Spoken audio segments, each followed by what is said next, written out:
Bienvenue dans notre vidéo introductive expliquant comment alerter sur un comportement répréhensible.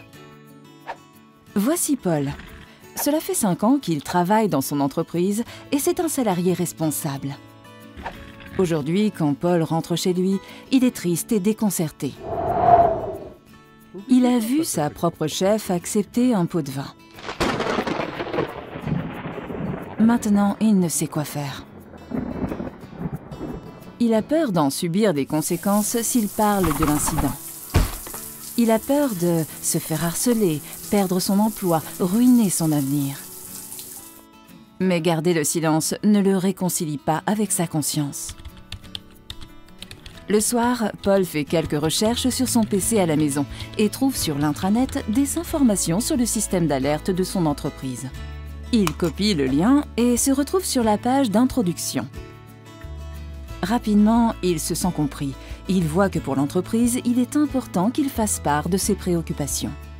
Paul comprend qu'il peut alerter anonymement tout en communiquant avec les personnes responsables. Il clique sur « Soumettre une alerte » en toute confiance. Il est agréablement surpris par les normes de sécurité et il tape le code de sécurité. Il peut classer ce qu'il a vu dans l'une des catégories. Il clique sur « Suivant » et arrive sur la page d'alerte. Les questions aident Paul à décrire toutes les informations clés. Paul est soulagé de pouvoir envoyer des preuves photographiques pour étayer son alerte. Il décide aussi de créer une boîte de dialogue. Ainsi, il pourra toujours y accéder avec ses identifiants.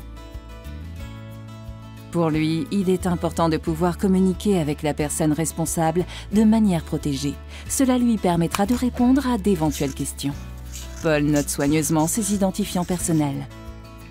Il note aussi son numéro de référence qu'il reçoit à titre de justificatif.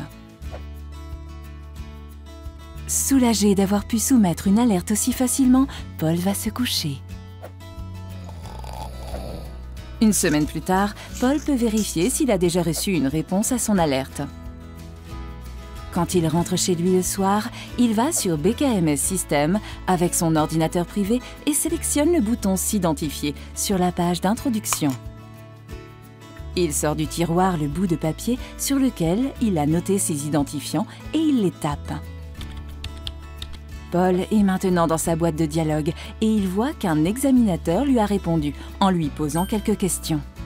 Paul commence à répondre. Paul est soulagé que l'entreprise prenne l'incident au sérieux.